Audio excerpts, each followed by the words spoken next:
it's time for our profile guests. I'm going to hear two songs as well, and this week it's the turn of Chief Exec Ian Millen from the Veterans Outreach Support. He joins me on the line now. Ian, how are you? You all right? Very well, thank you. You there, Ian? Yes, I'm here. Oh, good. That's right. We've got dodgy phone lines, all sorts tonight. So if we disappear into the ether, I apologise in advance. But anyway, we'll go with it. Ian, thanks for coming on tonight and being part of the programme tonight and being our profile guest as well. We'll hear two songs very soon as well from you. But I mean, tell us a little bit about Veterans Outreach Support first of all, Ian. Well, firstly, thanks for having me on tonight, Chris, and for the opportunity to talk about Veterans Outreach Support, or VOS as is colloquially known.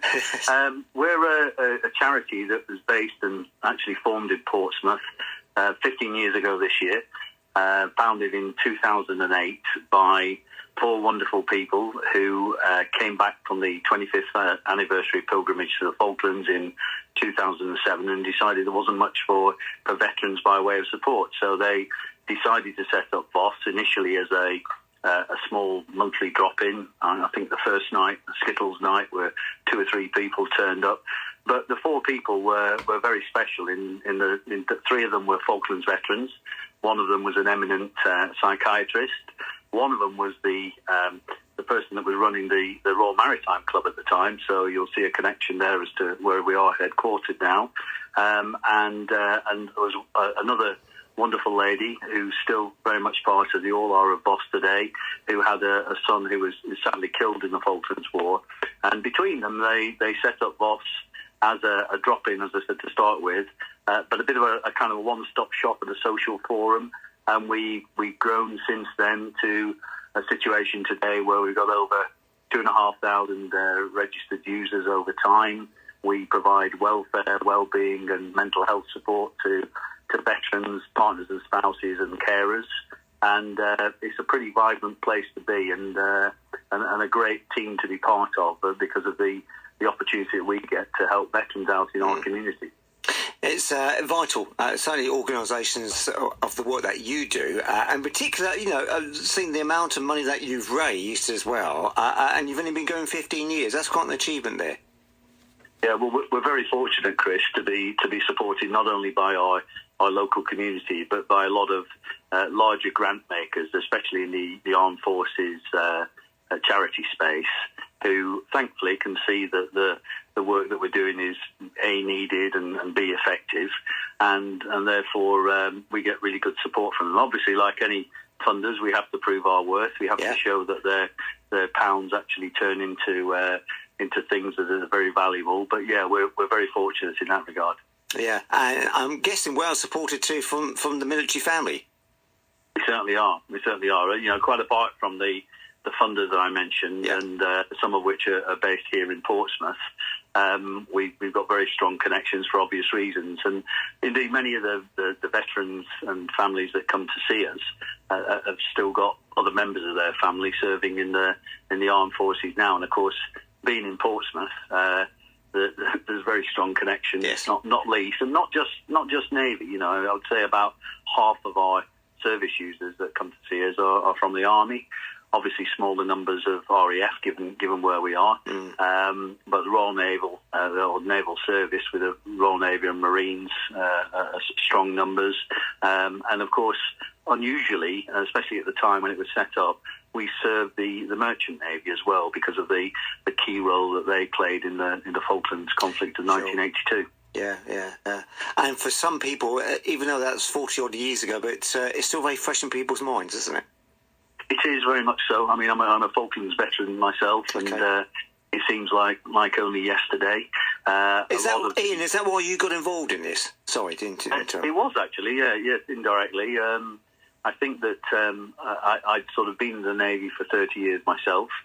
I left the Navy and went first into government service in one agency, followed by some time in the commercial world.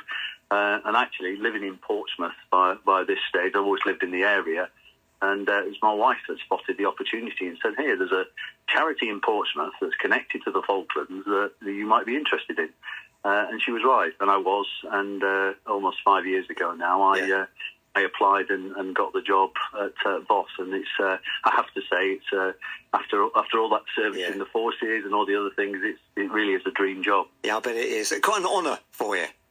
It is. It's a great privilege. Great privilege. I mean, it's I'm one of the people that consider myself to be very lucky, and that I served, I transitioned, I went into other areas. Like the vast majority of veterans do, but there are always those that need some extra help along the way, and it is a real privilege to be able to do my bit now, along with a great team around us to help veterans. And through this work, have you actually been back to the Falklands? I haven't yet. No, it is something I'd like to do. Obviously, last year was the 40th anniversary. Yeah. I think you probably need to put your name down very early for that. Yeah. But because I'm guessing for some people that would be quite difficult to go back there after all this time, particularly what happened in the past. Sure, I think like most things, it's a balance in somewhat cathartic in many ways. Not that it wouldn't bring very strong emotions back, and depending who you were, where you were, and everything else, those will have a vast range of severity. But I do think from all the certainly all my shipmates I know that have been back to the Falklands, and the veterans that I've met in my time at VOS, I think people see it as a very positive experience. So it's something that I'd like to do myself one day. We were pretty busy last year, just in Portsmouth with the 40th commemoration. But I would think on balance it's probably a good thing to do, because it gives you an opportunity in some ways for closure in certain areas, but it gives it also, very, very importantly, it gives you an opportunity in a very meaningful way to be there and to remember those that didn't come back. Yeah, quite poignant, I'm guessing. And I'm guessing it's quite poignant for you and who you helped there, talking about Falklands, because it's amongst all the conflict, I'm guessing is, as we said, it's still fresh, but fairly recent. Yeah, I mean, it still feels fairly recent, and in our charity we do have many Falklands veterans. In fact, both in our board of trustees we got Falklands veterans. Just myself on our staff, but our volunteers we got many there, ranging from people like me that are in the Navy, through to Army Falklands veterans, and we've even got some nurses that were down there supporting hospital ships at the time. So it's all around us. But I should stress that although that was the catalyst for VOS setting up in the first place, that we're there for all veterans, and we're there for veterans of all conflicts, but we're also there for veterans who've never been in a conflict, because you probably know that the definition of a veteran is somebody that spent a day in uniform, and for various reasons. You could have sat behind a desk for 22 years. You don't choose where you go once you're in the forces, and but you all sign that blank check that's to your government that says they can do and send you where they need to. So anybody that's served in the armed forces for a day is a veteran, and they're more than welcome at VOS. You don't have to have any medal pinned on your chest or have done anything specific in any military operation. Okay. Well, look, we're going to pause there because we need to play music as well as chat, and we're going to play the first of those. I mean, the first one, which we won't tell people what it's about, but I think people could possibly guess what it is. Very heavy naval connection, so we'll play it very soon. So Neil, stay with us. We'll come back and chat some more, find out more about VOS as well, and some of the things that you do. You do quite a lot of work in all sorts of areas, really. So we'll chat some more in. Stay there. Neil Millen is our profile guest, chief exec there from Veterans Outreach Supports, and we'll hear song number one of Neil's choices very soon here on the programme tonight. Express FM, local radio for Portsmouth. This is Express FM.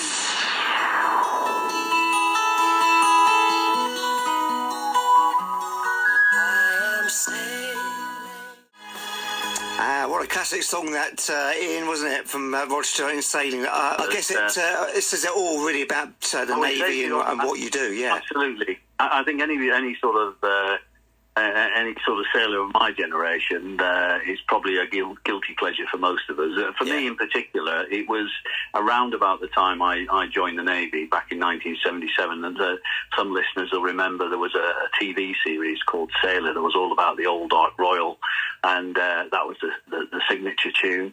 But I think a little bit more than that. It's when you, like most songs, when you look at the lyrics, it's those that really mean a lot. And certainly for somebody who served in the Navy, or indeed any of the other armed forces that have deployed to the Merchant Navy, we all know that there's nothing harder than leaving behind family to go off and do stuff, and whatever that may be.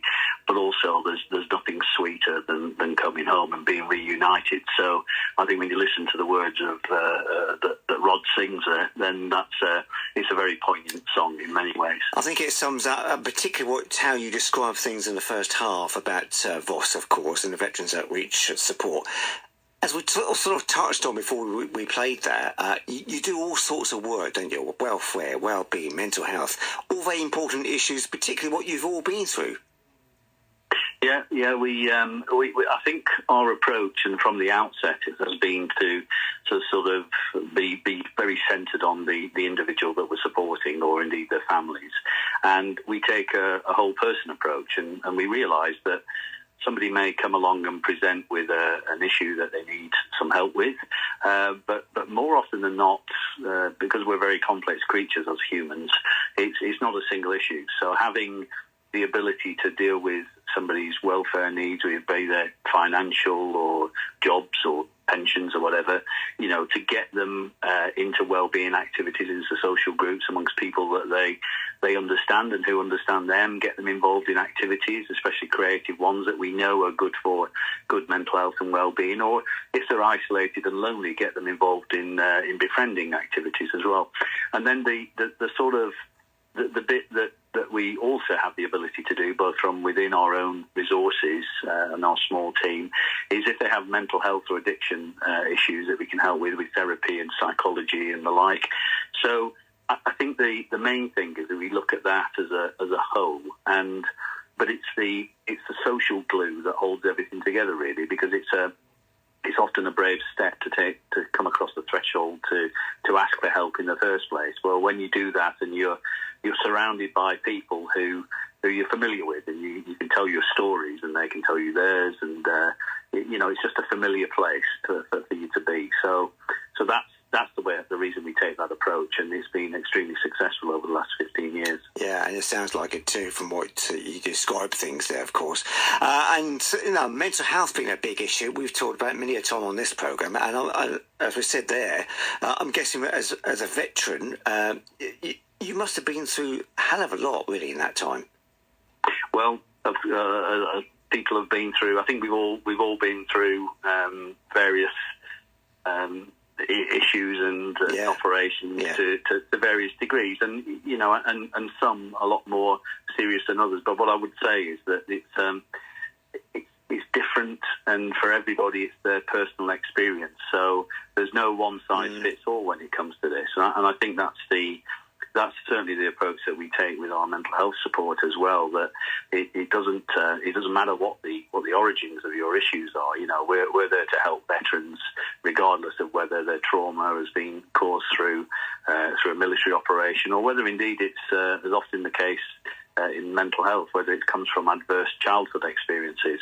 We're there for them, whatever the origins, and and sadly there are many people that do need help, but I wouldn't want to overblow it, because it's still not that every veteran, this is something that we really need to redress the balance. They're not all mad, sad and bad, and they're great contributors to our community. So quite a range of help needed. You do welfare and provide that support as well, don't you? We do. On the welfare front, I mean, we've in terms of our drop-ins, which are kind of our flagship event here in Portsmouth, and we also do this on the island, on the Isle of Wight now. But if you come on a drop-in day, you'll find our sort of small staff team, which is less than 10 people, but we've got over 40 volunteers, and we have delivery partners that also number 40 or so, and these are from all kinds of other charities, the statutory sector and the like, and many of those will be delivering welfare, whether it's organisations like SAFA or the charities, but we've also got our own in-house team now, and since we've established it, it's one of those build it and they will come.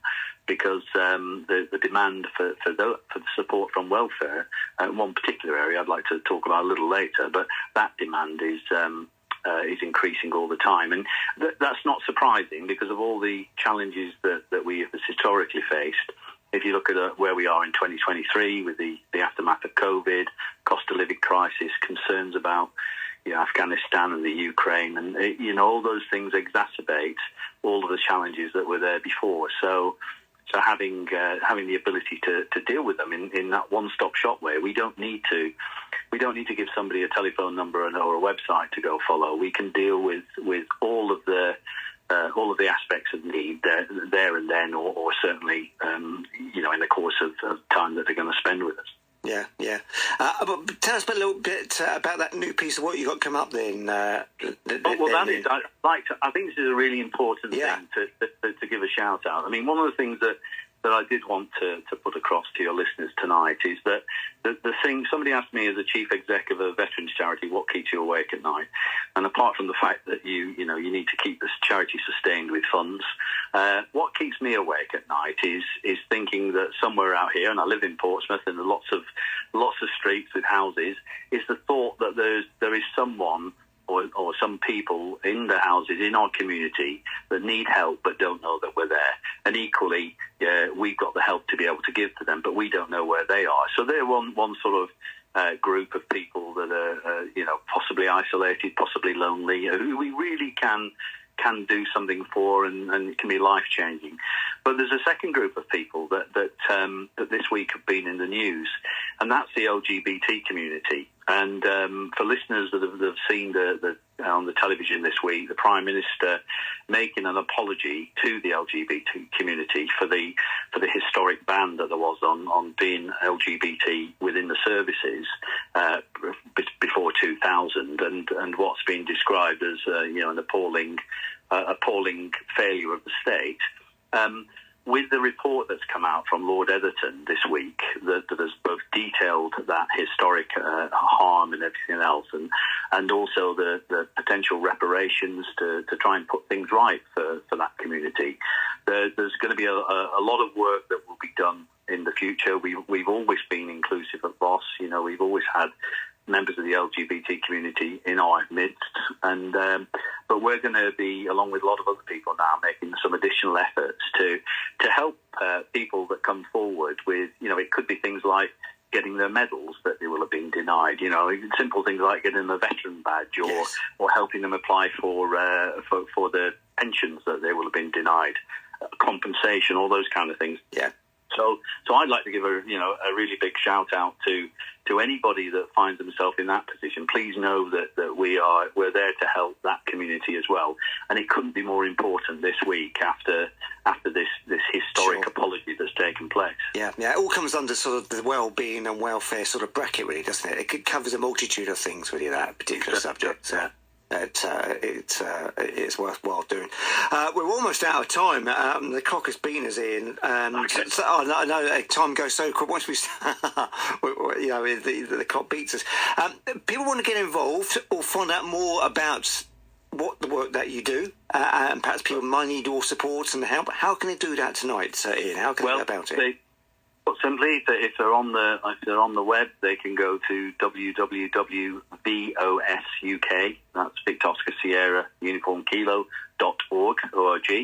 They can give us a call in our office hours on 02392 731 767, or they can go on the web and they can see there's a contact form on there as well. But if they contact admin at VOSUK.org, any one of those ways will get through to us, whether it's need they have or they're interested in learning more about VOS. Brilliant stuff. I'm sorry we've run out of time, Ian, but hopefully we've given you enough sort of support and what have you there this evening, particularly give some informative information for our listeners too that might be in that sort of particular situation tonight. But Ian, it's been a pleasure talking to you. We'll get you on again, I think. I'm sure there's plenty more we can talk about perhaps later on in the year, and we'll get you back on and have a further chat. Is that all right with you? Yeah, perfect. And thank you for the opportunity. That is a pleasure. Let's play your second song very quickly. In particular, reason why we're playing the Bangles and Eternal Flame. particular reason is that I said about the strength of families earlier on. This one is particularly poignant for me. It came out at the time when I lost my father many years ago. But when you look at the words again, and you think of the families, think of veterans, think of the sort of eternal flame that for those that never return from operations, sure. But also the fact that we're constantly there to help them. Absolutely, never far from our thoughts.